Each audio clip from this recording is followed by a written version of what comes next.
to, if you don't want to be on the recording, feel free to turn your camera off. Okay. So, Kevin, welcome. I am so delighted to have you here today.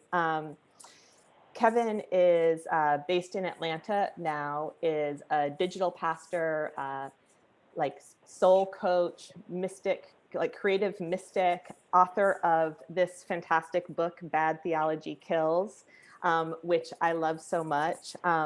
For those that know me, you know that my book, The Reconception of Marie, this novel that I've been writing for many, 2 decades, came out this fall. And in my preparation toward bringing the book into the world, my nephew actually introduced me to someone, Blair Bolin, who said, I would really love to hear you and my friend Kevin talk.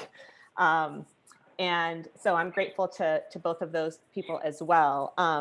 So I got Kevin's book, and I wish that this book would have been around when I was like so scared in my late teens and throughout my 20s about hell and, demons and all of the things that, just terrify, that are, that can terrify and are spiritually abusive concepts, right? Like bad theology. So Kevin, can we start by just having you tell us a little bit about where you come from and sort of your story? You're a digital pastor. What is that? You have a degree in practical theology, which I love those two words together. So yeah, tell us a little bit about your story. Sure thing. Also, whoever the friend is who's calling it on your phone, could you please mute your microphone? It's just coming through as a little scratchy on our end. Thank you. I love you. Thank you. So, about me, where I come from, what I do. Yeah, I'm Kevin. My pronouns are they, them. I live in Atlanta, Georgia, and I wrote a book called Bad Theology Kills. I grew up in Tennessee in kind of the evangelical, non-denom world. And I learned very, very early on that there was a right way and a wrong way to be not only a Christian, but also a man.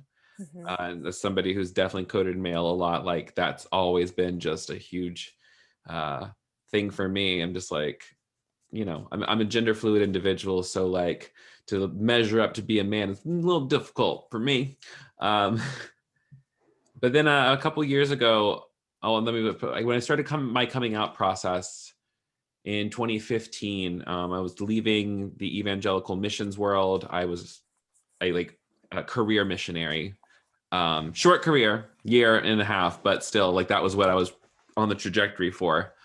And when I came out, I lost all that stuff because you can't be gay and tell people that Jesus loves them, apparently. That's like antithetical because gays have no love in their heart. That's what they told me.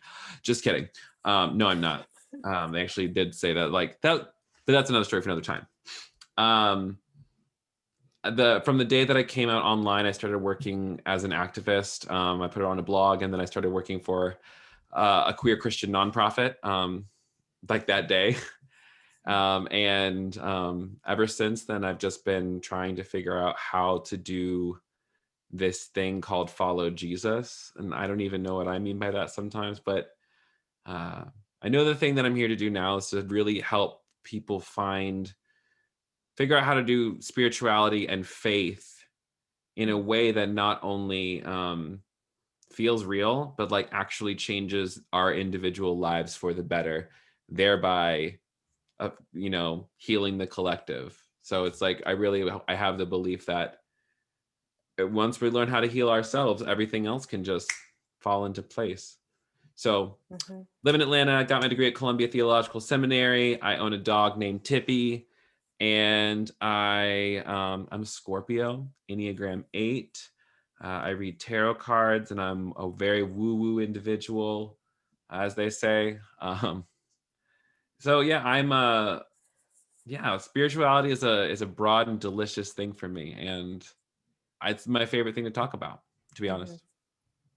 Yeah, it's one of my favorite things, that and writing, I should say. Though I feel like they're the same thing increasingly. You Wow. know, yeah. Um, so okay, I have so many questions, but let's go to, like you said, follow Jesus, whatever that means. Like, let's talk about naming, right? Let's talk about like, who Yeah. is this Jesus, right? And one of the things I love in your, like on Instagram, you'll do these kind of services. I've attended them. They're really amazing, but there's a lot of different naming and language that's coming in. Mhm. Um, so like how many, I don't know, can you talk a little bit about that, like languages for the divine? Yeah, that's where I think is really interesting because at first I was really, really, let me rephrase that. Early on, when I was working in like, um, you know, inner healing work and like spiritual work, Mhm. I found myself working with post evangelicals most of the time, or people who come from some kind of fundamentalist Christian background. And so for a lot of people, like words like Jesus are super triggering. Things like the Bible are super triggering, and rightfully so, because they were used, like these were symbols and things used to harm other people. So it makes a lot of sense when people get weirded out when I say that I love Jesus, because when they hear me saying, because especially how I look like I could be one of those worship pastors up there, I know um, exactly. except the nails, that they would clock me at the nails and say, gay, get out of here. Um, but I found, like, it's just Mm, when I was healing from that as well, I had to find new language to talk about the divine. So most of the time I refer to God with no pronouns. I'll just say God and God self, or the divine, or spirit, or I will say God herself. mhm, If I'm referring to God our Father, I will refer to God our Mother right after that. Um, and it's really, for me, it's like I want to name all the ways in which I can name God, because how wonderful that God could appear to me in all the miraculous ways that will make sense. Especially because if I believe that, God is actually God is beyond all these symbols. God is beyond all these names and concepts. Um, and I think like spirituality should point us back to two things: peace and wonder. mm, Um, and so I think that the names of God are just like, it's what works for you. What is the one that feels like home? And if it feels like home, why don't you stay there? mhm. Absolutely. Yeah, I mean, it makes me also think about what you said about doing work inside, right? Because it's like maybe God, or um, a name I've been using lately is the grand funky she god. Hell Like yeah. maybe that's, the like the home is that divine in you that we get Mhm. so separated from, right? Yeah. And there's also this thing, I think, within like, what I think is very interesting is I'm somebody who is mystical. Like the way that I think about like my mysticism is like, a mystic would say that you can't ever know God, but you can experience God. And how do we Mm, experience God? We experience God through these bodies in the world. And I have my little theory is that, apparently 13.8 billion years ago, everything was in the same place, and then it was everywhere. And that means, including everything here, you, me, these computers, the internet, it was all there at the beginning. So that means if you and I were all there at the beginning, that means just like, did I have a hand in this? Did I conspire with God somehow to come here now to figure this out? And I think what's also interesting is that something had to bring everything together. I feel like God wanted to be here. And so, everything exploded, and then all these like atoms come together. Electrons and protons come together and they create atoms, which have enormous creative potential, mhm, like just by virtue of the fact of their proximity to one another. And then those atoms form together and form molecules. And molecules, just by virtue of the fact that they're together, have enormous potentiality beyond it, just because they're together. Not because they're anything different, but just because they're together. And you see where we're going with this? All of these things: evolution, the universe, spirituality, consciousness. It's like when things come together, powerful things come together, enormous potentiality is mhm, birthed out of that. And I think that's like what we're experiencing right now in, like, I think like within like religious Christian, and American spirituality circles, because we're finally picking up on like, oh, we've been duped. American evangelicalism and Western Christianity and capitalism and empire has blinded us to our own potential and our inherent connectedness to spirit. Done preaching. I love it. I love it. Yeah. So I think that's, yeah, you're speaking my language, including the preaching. But so can we go to the place of talking more about wonder and curiosity, and sort of, and that's one of the things that in your book you talk quite a bit about, is like bringing the spirit of curiosity and wonder, and also trusting one's own experience, right? Like that your experience is actually, so I love your definition of mysticism, right? That you can't know God, but you can experience the mystical, right? And so, and recent, so because I feel like, especially in evangelical, like the conservative evangelical, where Christian equals Republican, Right. that you're told over and over again that your own experience can't be trusted, right? And your heart above all things is deceitful, that your body is the source of all your sin, the source of the fall, yes. desire itself, so you're right, it's a demonization of the body, therefore keeping control of us. Yeah. So so what was that process like, though, of starting to come into trusting your own experience? And for people who might be struggling with cultivating continuing to cultivate self-trust, do you have, suggestions or? Yeah, I do.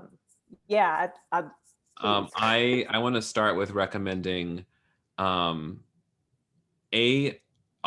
reading Black women, reading Audre Lorde, reading Will Gaffney's Womanist Midrash, especially if you want to take back the Bible. Womanism is basically the centering of the Black woman's experience within spiritual and within like every other sphere. As the Black woman has been historically the most undermined, underestimated, under-resourced, underprotected person in the world, yet is the thing that has pushed societies the world over forward. Reading Will Gaffney and the way, and just like understanding womanism for me actually was like the gateway for me as a queer person to start understanding myself, is that like I could understand, it's like, okay, like just be like, oh, it's understanding that I had a colonized mindset, is that to be normal, Audre Lorde talks about the mythical norm, right? And so I had to recognize that I thought that good and true theology was the theology of the norm, like that was written by white, presumed cisgender, heterosexual, affluent, educated men, able-bodied as well. And that's like what the mythical norm is all these things that you think of when you think of wealth, power, prosperity, etc. The American dream, right? Right. And so it was reading voices like Audre Lorde, and it was actually my work early on, like getting trained as an organizer, that taught me. It was actually because like I was taught early on like a theological argument for why it's, why God not only affirms same-sex relationships but also trans people, and how it all is connected and intersected and interlocked with the oppression of the entire world, and how we get free together. So I was very, very lucky. Like I'm talking about within months of coming out, I'm getting trained and taught by women of color and trans folk on how to be an organizer and how to be a good ally and how to see my whole life as a queer experience, because I am a queer experience.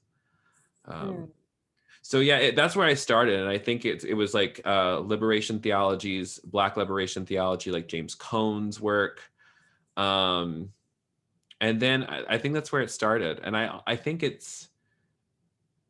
I'm very, very lucky because somebody who looks like me and is coded, who's white passing, coded as male, it is so easy for someone like me to just continue to just do whatever and just, because I can pass. But thank God I'm gay, because I became a part of this amazing organization, and they pulled me in and said, hey, Kevin, you're not white. Your last name's Garcia. Your daddy was Mexican. Mm-hmm. Like, get into it. So yeah, that's to be honest, I can't remember where I was going with that or where we started. No, But that's okay. I mean, I think it's like how to.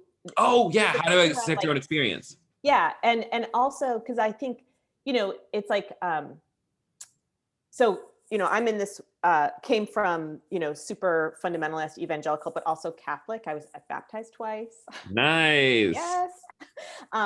But then into academia, like for me, it was like finding, feminism and also finding education, which my parents were against, right? Like, unless you were going to a Christian school, then it was, not something that they supported. But I think that there can be this kind of like hyper intellectualization, right? Like and I know that I've had the experience of understanding something intellectually or conceptually, but still not feeling it in my body, That's it. Yeah. And that's like where that's like, I think like where I thrive the most is like, I want to get people to the very end of their understanding about God so we can just stop wondering and just start experiencing the joy, the peace, the presence of God, like, and allow it. Like, how they told us in like evangelicals, like, Jesus isn't a religion, it's a relationship. Yes. And I'm just like, I don't think it's a relationship. Like, God is not as much a relationship as God is a reality. Yes. Yes. Like it's whether or not like I'm exchanging energy. Like a relationship is an exchange of energy, right? Mm-hmm. But God is source. That's not an exchange. That is a fountain. Right. That's a whole different way of looking at it. It is a reality. And whether or not I can see it, feel it, understand that love is always present, it's still there. It's still an option. It's still a place. If I want to, I can learn how to tap into that. And that's where like I really like to get into, like you said, the embodied experience of practices, not just like, all this head material, but what am I going to do to make myself feel better practically? Absolutely. So are there practices that you recommend? Yeah. I will always be somebody who thinks that, not thinks, I know, like meditate. If you can meditate for 5 minutes a day, you will change your effing life. And I say that as somebody who said, I can never meditate. I'm as somebody who is a person who lives with ADD, all the things. It's like, I don't meditate. It's like, I don't meditate because I'm holy. I meditate because I am the most stressed out. I don't know what kind of, we have kids in the room, so I'm not going to say, but you know what I want to say. I think I'm stressed out on the planet sometimes. And so keeping a meditation practice. So I say a mindfulness practice and a movement practice of some kind, whatever your body is able to do, doing something that feels good in the body. So if that's walking, great. If that is, I have two things, a movement and a rest practice. Like I take a nap every day because I'm tired. It's a tiring world out there. And people think, oh, I need to it's like rest is the place that we start, and then we have the energy for the revolution. So I practice yoga, 20, 30 minutes a day. Meditation, I follow, I use A Course in Miracles workbook for students as my metaphysical text. And that's also the text I teach others out of as well when I'm working both in groups and one-to-one, because it is so easily accessible, especially if you're coming out of Christendom. It's got a lot of Christocentric language. So it reframes a lot of the harmful concepts that hurt me and allowed me to in whatever way, hold on to the person of Jesus in a way that feels very true and authentic, in a way that is actually helpful, truly. So mindfulness, movement, and I would say follow a teacher of some kind. If you don't know what you're doing, you need to follow somebody for a little bit. And I mean, what I mean by that is like, get in the community with them. Do they have any sort of offerings? Do they have any workshops? Learn from people that you think are interesting. Because that's why in my group coaching program, I teach people how to meditate. And that's like, it's like a focus on everything. I'm like, sure, you can do all these things. You can, try to like do all this stuff, but really the practice is peace. Like any system in the world, any practice you have, if it's not leading you back to peace, what are you doing? You want knowledge? Go to college. You want, experience? Go talk to somebody. You want peace? Sit down and shut up for a second. That in stillness. Yeah. In stillness, we receive exactly what we need. We already know what to do half the time, but our brain is like got 1,000 miles an hour of chatter going on that we physically can't think. So you have to physically stop and make the space for it. That and therapy. Go to therapy. Oh yeah, no, I'm all about the therapy too. Anyone who's ever had a writing class with me too know that I also say, if you want to write, go to therapy. Yeah. I had someone, our dear departed Rachel Held Evans, told me to my face when I was writing my first book. She was like, Kevin, you can't write that. She's like, you can't write from your wounds because then you bleed all over your readers. And they didn't come here for that. I was like, damn, Rach, how you got to do me like that? And now I can't argue with her. Well, you can. That's true. That is true. I argue with Paul all the time. See? and Paul might answer. You know what? You better. Yeah. So okay. I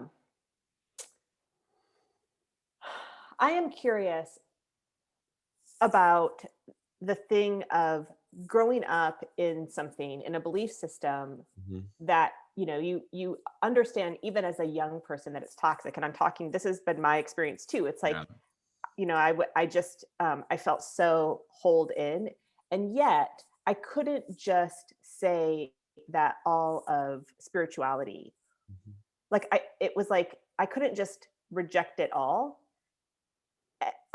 because I could feel that there was this unseen or this invisible, right? And in some ways I felt like, I don't know, it's almost like often things get set up like this binary, like you have to like believe all or believe none. Yeah, I had that for a while. And that's what a lot of people think too. Across the board, not just queer folks. I think anybody who leaves like a fundamentalist space or conservative space, we're trained that way. And that's also the narrative we're taught, is that you get it all or you get none of it. And so we leave that space. And so it's like, well, I guess I have to give up everything I've ever known. I guess I got to give up Jesus. I guess I got to give up this kind of community, the Bible, all of these stories and mythologies that make sense to me. But rather than figuring out, there's a line in A Course in Miracles that says, the whole of good religion can be summed up in this: give up what you do not want and keep what you do. Yes. And so I just hold on to, I'm like, yes. So it's really like, I feel like I've just seen too much. Like I experienced and this is another thing. A lot of us within those spaces, and the reason we have such trouble letting go is because we experienced something. Spirit was somewhere in that. Like full healing, physical healing at different points. Absolutely. Yes. I have had my body healed twice. Yes. I don't know what to do with that. When I was giving prophetic words, I would know shit about people that I shouldn't know. Absolutely. And what's so funny is now being someone who's a witchy woo-woo tarot pulling magical lady, I'm just like, oh, all of the same mechanisms, the same spiritual. I was like, oh, we were practicing witchcraft at camp. Oh, this is so funny. At least for me, I think it's wild looking back at that. I'm just like, we really You were really doing something out here. Yeah, no, actually, I was just with Shameka earlier. I was saying that my sister, I've been having some amazing experiences with my family since my book came out. Just some amazing Mhm. healing, actually. And Yes. my eldest sister was here, and we had amazing conversations. But at one point, she was like, "But I just don't know if what Jesus would think about the witchy poo." And I was like, "Jesus is a witchy poo." Girl, yes. And then I remembered that Water Witchy into Poo is a wine. punk band. And so Shameka was like, oh my gosh, Jesus is a punk band. Hell So, yeah. anyway, That's like, but that's also the thing that like people just like not even a close reading of the Bible yeah, has some like really interesting things like because like this is also something that I find very interesting. So this is why I take issue with like the idea of like Jesus being the literal and only Son of God, like divine incarnate, is because if that's true, there were so many moments when Jesus asked what was going on, where are you, why are you asleep? Like, why is he asking anything if he's omnipotent, first of all? right. Doesn't make sense. And second of all, the story of the woman who had the, the bleeding problem Hmm. comes up and touches him. And she said she knew if I just touched the hem of his garment. How did she know? Her intuition. She didn't Yes. have did she have the Holy Ghost in her? Did she have like spirit presence, something in her that said, okay, yeah, I have Yes. to go touch the hem of his garment. And then Jesus said, I felt power leave me. You're telling me that the Holy Ghost, the spirit of the living God, that healing power can be moved, that energy can move Yes. of its own volition where it is needed and asked to go. Absolutely. No, and how much more amazing if that story was taught about this woman trusting her intuitive knowing, right? Come to the Christ knowing that you will be healed. Yeah. Whew. So that, no, absolutely. So this brings up this other thing or another topic I wanted to ask you about, which is around the imagination and prophecy. So you write a lot about, the imagination as a site for prophetic wisdom. And you Mhm. also talk about prophecy as being something that it's just seeing things plainly. Like when you can see things as they are, then you're actually seeing it's not seeing the future, but you're seeing how things will go, which is, kind of what happens when we're reading cards, right? Like Hello. that's what you need, a card reader that is willing to actually read what is happening on the table, you Hmm. know? But yeah, so can you talk a little bit about that? And also, if you want to, like, how did you get into tarot? I know we're going into many, many. Yeah. No. Yeah. So, the definition of the prophetic that you gave, I think, is spot on. It's a prophet is not somebody who tells the future. The prophet is somebody who can name what's happening right now. It's the person who is like complaining. It's all of us out here complaining about what the church is doing. It's Hmm. all of us out here looking at the government and saying, wow, Democrats, you promised us $2,000 checks. I still haven't got that first $600 one personally. It's railing against the system. It's also being able to name like, hey, trans women of color are being killed at an alarming rate. And if we're not taking care of the most vulnerable among us, we're gonna get we have seen what happens in history when the most vulnerable are not taken care of. Yeah. Power will continue to ravage us. Yeah. Um, and so it doesn't, am I a prophet or am I just somebody who read a history book? Hmm. Who It's read very a history different. book, but also is like perceiving. That's the thing. Yeah. That's basically like, it's having the perception, the eyes, to see it, if you will. And so when we're talking about like speaking prophetically, it's just naming those things. And also, I think it was actually Willie Jenkins, who is a Black liberation Hmm. theologian, who talks about um, the disease social imagination, especially of the Americas. And he tells the story because he grew up right after, like right around Jim Crow era, like when basically everybody just became like former slaves became sharecroppers. Hmm. And he tells the story of this white Methodist pastor duo coming up to him and his mama in the field when they're working. and inviting them to become members of the Methodist Church up the way. And she says, I'm actually a pastor of the Black Baptist Church up the road. And it was one of those things where he commented, he said, like, these white men could not even see us as already part of the beloved. They couldn't even imagine us as saved apart from their version of white Christianity.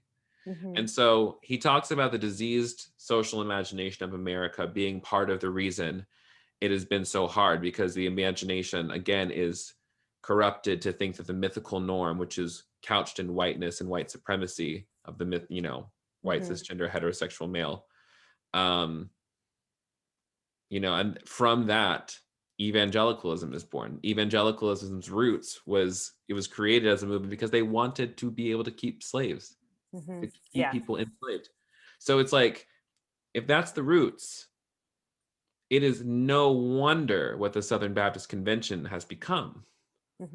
It's no wonder what evangelicalism has become when you see, if you have the eyes to perceive it. Again, are we prophets, or are we just reading history books? It's very interesting. So with that, like, being able to imagine something different is only possible once you've started to really work through your trauma and work through the things that hurt you, because it's a symptom of the traumatized mind. Like, people I work with, I say, hey, so in 3 months, what do you want to see in your life that will help you say, this is working? Like, what's the result you want to see? People don't know what they want. They just know, I don't want to feel bad anymore, but we can't imagine feeling good. Yeah. I don't want to feel guilty anymore, but I can't imagine feeling at peace. And so the imagination is the place where we kind of like begin to imagine, what would my life be like if I was healed, and what's actually stopping me from doing those things?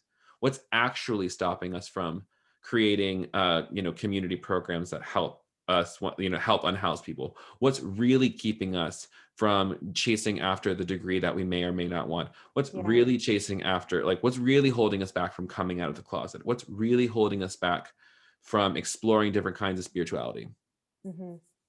Oftentimes it's just us.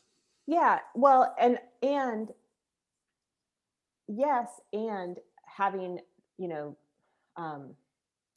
I think that I know that for me, part of the difficulty of the kind of spiritual abuse or oppression was that it undermined my ability to actually even know what I wanted at all, right? And so it's that doubting that happens, that incessant doubting, and a kind of indecision that becomes actually the neural pathways, right? Yeah, it's like you get stuck in a cycle. Like, Yeah. that's what shame really is. Shame is really like a cycle that you just get stuck in. Yes. And that is exactly also how evangelical theology and behavior patterns are designed. If you can police yourself, if you can think God is always ready to strike you down. Oh yeah. I was such a good kid. They didn't have to watch me. I didn't, And then what was very interesting though is that, like, that drive for perfection taught me how to lie at a very young age. And so when I was older, because I saw what happened when you messed up or you walked out of line. So it was hide, be perfect. It's just but yeah, that incessant gnawing that comes up to us. I think the way that I had learned to do that is because, like, I had that stuff when I started. I don't have it near as much now. And I think that comes from just extending compassion to that part of me that still feels shame. And that's like everybody like on this call probably comes from somewhere, just like, I've been said, I was like, I should be over this by now. There's a line in Four Colored Girls that says, I should be immune to this. And it's like, I should be immune. I've been through this. I've had a whole lifetime of going through hell. I should be able to just be over it by now. If you've gone through a lifetime of hell, you need to stop and get the hell out of you. Get that pain out of you. Take some time to heal that lifetime so you can start experiencing what you're here to experience, which is joy.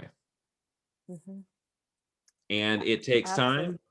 It does. I'm not saying that, like, It will happen overnight, but it will happen if you start. Mm-hmm. Mm-hmm. Oh, come on, somebody. That's true. No, and I love that in your book too. When you could see I drew a big heart around your epigraph, you know, to the younger me. And again, anyone here who's read Reconception, my novel, knows that like that's the whole thing was actually about being able to embrace younger self, a younger, you know, and hold that part. Yeah, So because little me, like he was doing his best and still is. And I just, anytime I know that I'm out of whack, I'm just like, oh, there's a young part of me that's very threatened right now. What's going on here? mm-hmm. And being very sweet to myself. I'm talking like lavish, lavish love, especially on a Valentine's Day. Yes. Like I have learned to see my body as my partner, as my friend, and as somebody I actually enjoy being with. Mm-hmm. So that like, and I'm so much like my body is so much healthier, like physically healthier because of it. Mm-hmm. And like, you know, when I'm feeling threatened, it's like, oh yeah, my body learned when I was younger that XYZ isn't safe. Right. But I am here now as an adult, and as the adult in the room, I can love myself back to peace Mm-hmm. and then get on with my shit, you know? Absolutely. Yes. So I'm just wondering if there's any questions. Um, Yeah, hit us with some cues. yeah. Is there any? And you can put them in the chat or Yeah. And Sarah, you can come off mute to ask it. Well, is there a question before? Yeah. No, Sarah, just come off come and on. yeah. Wait, you're on mute, Sarah. Unmute. Here, now we can Can you hear me? Yeah. Okay. This may be a long question, so I don't want to have to type it out. How do you address like healing relationships and talking to people who still haven't really like deconstructed their theology? Mhm. Like, because it took me, I came from like very fundamentalist, homeschooled. I was part of like the ATI cult, if you're familiar with that. Oh yeah. Yeah, so like, you know, and it took me like a very long time, and having people like lovingly explain to me, you know, white supremacy is deeply ingrained in the American church, like patriarchy is deeply ingrained, and like it took me a long time to realize that, but like it's also just so painful for me to talk, Mm-hmm. especially to family members, Mm-hmm. about things, to where I just like I can't deal. But like you need someone to like come alongside you and explain like Yeah. you're thinking this, but there's really these like deeply ingrained Mm-hmm.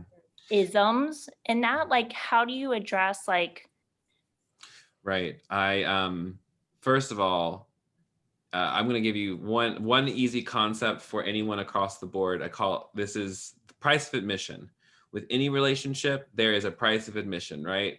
So, for example, with my best friends, the price of admission is, do you want to hang out sometime? Do you want to like have a couple drinks? Do you want to watch Drag Race? Do you want to be my friend and be sweet to me and like we'll support each other and love each other? That's the price. Pretty low price. I'm willing to pay that. To go home to my family, the price is I cannot be my loud gay ass self with them. I have to not bring up politics around the dinner table. That's a rule my mother has. You know, if I'm sitting with my little baby cousins, I can't talk about my queerness or my dating life around them because my cousin, who's also a pastor, gets really uncomfortable. That's a pretty high price to pay. And for a long time, I've been willing to pay it. But as of late, you know, I haven't been home for a year and I'm just like, oh my God, my body feels lighter than ever. Who knows? And also, I get it. These are my family members. Who else is going to tell them if not me? Great question. yeah. At the end of the day, it's like price of admission. All right. So, say, for example, like you get to a point with somebody where it's just too much and you need them to come your way or set a boundary of some kind. The way I would put it is like, okay, hey, mom, dad, Uncle Joe, Aunt Kamala, I don't know. Well, Uncle Joe and Aunt Kamala would be dope. So actually, like, we love them. Forget that.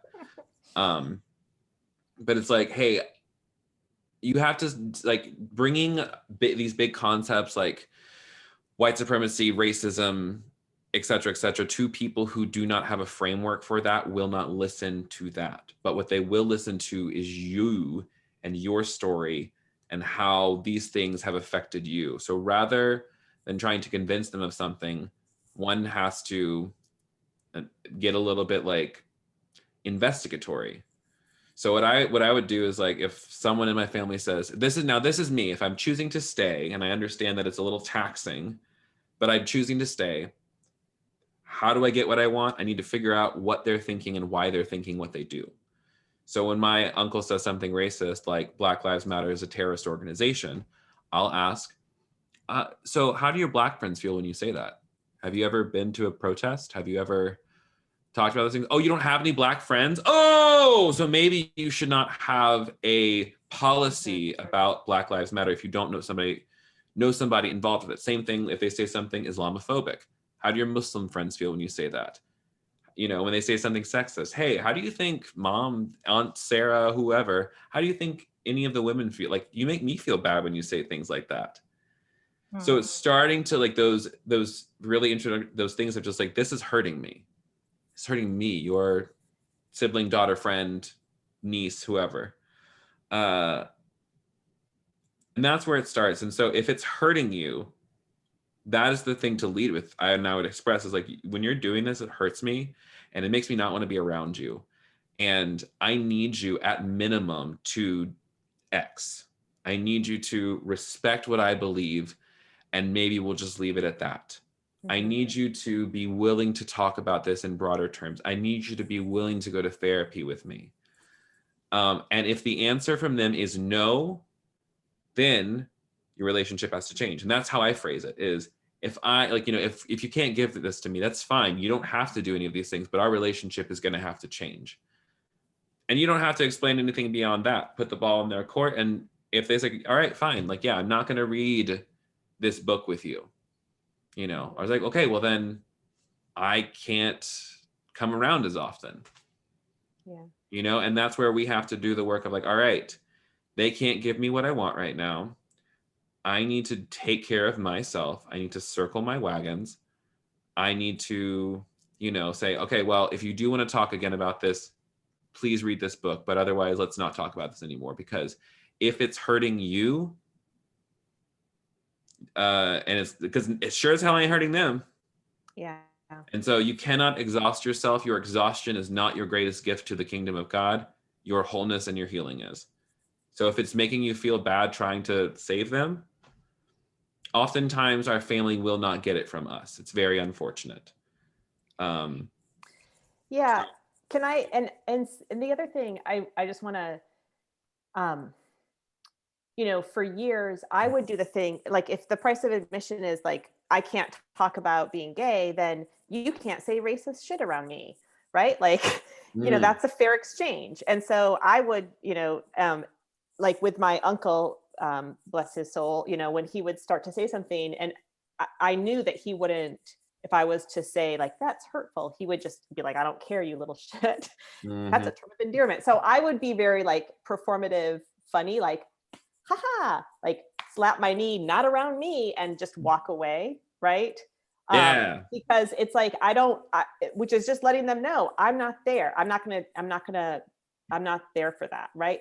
But your question was around how do you talk to your family or explain these things? And I just want to reiterate and stress what Kevin's saying is like, actually your number one obligation is to yourself. And so when you are with family, being there with yourself, noticing what's going on with your body, holding yourself, that is number one thing. Like you do not have to say anything to them, because until you like working on your own healing is going to do more toward their healing in the long run, because that energy moves out, you know. And I can say that as in my own life, as I experienced more healing. When I started going back with a desire for connection and just to listen, that's when things started to shift. I'll second that emotion too. And I've never actually heard it put that way, but that's what happened for me too, is like, I found that the more I healed myself, the more I like, by heal, I mean, the more I was able to cultivate peace within myself. When I went back to my family, I was able to ask for what I needed with like non-attachment, you know? Yeah. So for my mom, I told her straight up one time, like, I need you to show up for my life or I can't keep showing up here. Then she got on went to the next parent retreat with the Q Christian Fellowship, which is a LGBTQ queer Christian organization. And I'm like, she did that of her own volition. I didn't tell her to do that. I just told her what I needed. And, you know, I think like the longer I go, the better it gets. So it's like, this is another lie, I think, too, that we believe that if I don't do this now, it's never going to get fixed. That's not true. Boundaries are not always permanent. Sometimes they need to be, but a lot of times it's just for now. I can't do X with my family until I get a little bit more courage, a little bit more healing, a little bit more time. Because sometimes you just need a little time. Yeah, absolutely. Great question. I am mindful of time here and that there's a few other questions and also that we want to pull cards. Yeah. So are people okay with us going into pulling cards and maybe we'll come back for another time and we'll answer more mystic questions. Yeah. But so this is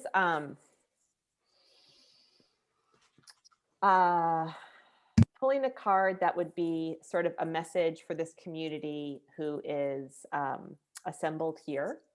And both Kevin and I are going to pull a card from our respective decks. And do you have any like prayers or invocations you do when you're pulling?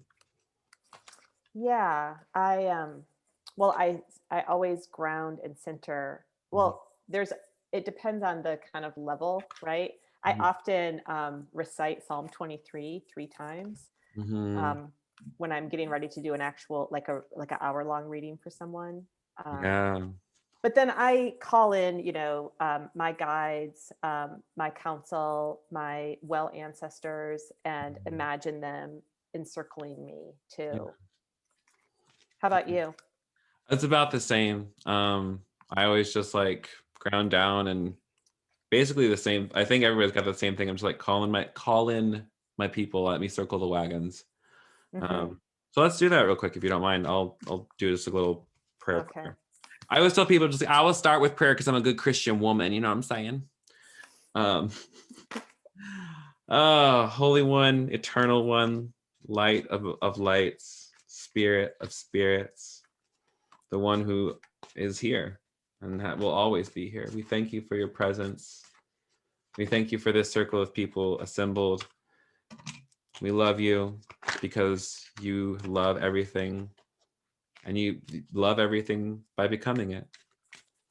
So may these words, may the cards that come out tonight be something that is applicable, that is blessing, that is full of love for everyone here. We thank you, ancestors. We thank you, bodies. We thank you, guides, angels. And that's it. Amen. Amen. I had the same card jump out of the deck twice, and so I'm just gonna. So. Okay, what card? I put the World is the one. Oh my God. Okay, so that did not come out right now for me, but when I was prepping for tonight, that card popped as being like I was like, what's the prep for tonight? And it was the World. And then right when I picked up the deck and started doing stuff, it was the World. So, but it's going to be now in conversation with the Page of Coins. Yes, come through. Yeah. So do you want to begin? Do you want me to begin? Sure, I'll begin. So the Page of Coins in this, what's interesting, so the page is often a figure that invites that kind of student stance of learning. And so, kind of connecting back to what Kevin was saying earlier about peace and wonder or curiosity, like the page invites, says like there's an invitation to be curious. And on the coin in this deck, which is the medieval Scapini deck, it's actually a picture of Hermes, right? Like messenger from the god, but also that from which we get the word hermeneutics. So it's all about, I didn't know that. yes.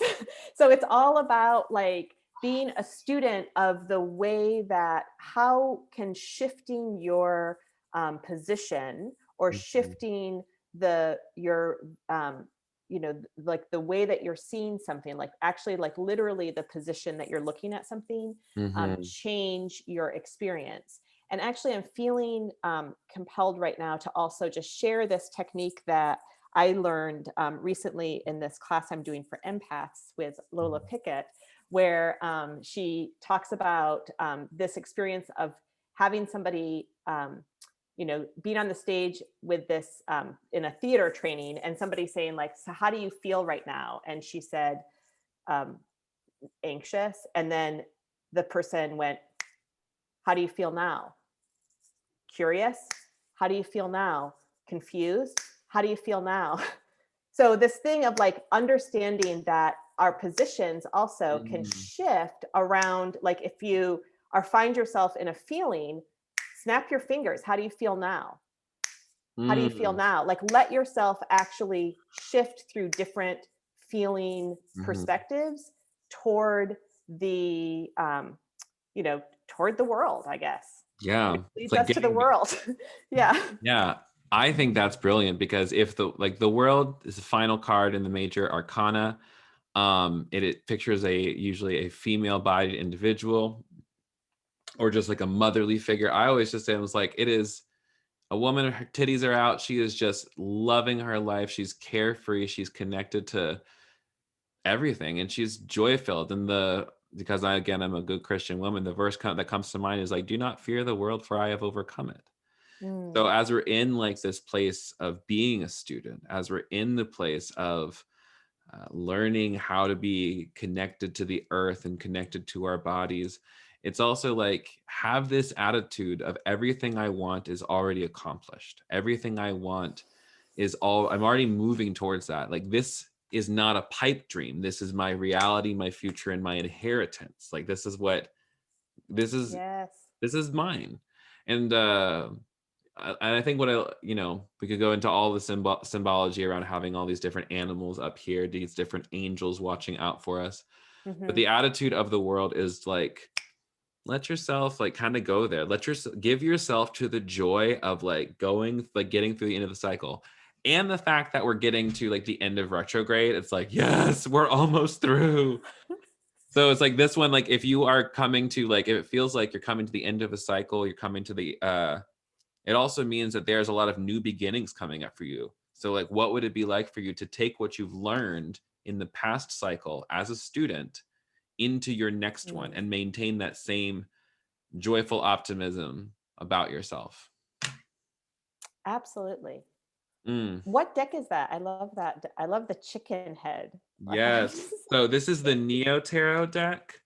Okay. It's a book, and it's a book and deck that was designed and written by a non-binary Latinx person. So a lot of the imagery is like, this is the Empress, and I'm just like, she's Love wearing that. a jumpsuit. And there's the swan. Oh, Like, just all of these incredible designs. yeah. A lot of brown folks, and just a lot of Yeah. like gender bendy goodness throughout it. So I love it. Love it. I love that too. Well, everyone, we're at our time. We're a little bit past our time, but Kevin, thank you so much for being here with us today. And I'll be hanging out a little bit if people want to chat. Thank you, everyone, for coming here today. And thank you, Monette, who's the child, and Shameka and Sela and Kristen and Four Queens, and everybody have a very blessed Yeah. day. And as they said in the Catholic Church, go in peace. Go in peace. Connect with Yeah. us all across social media. We love you.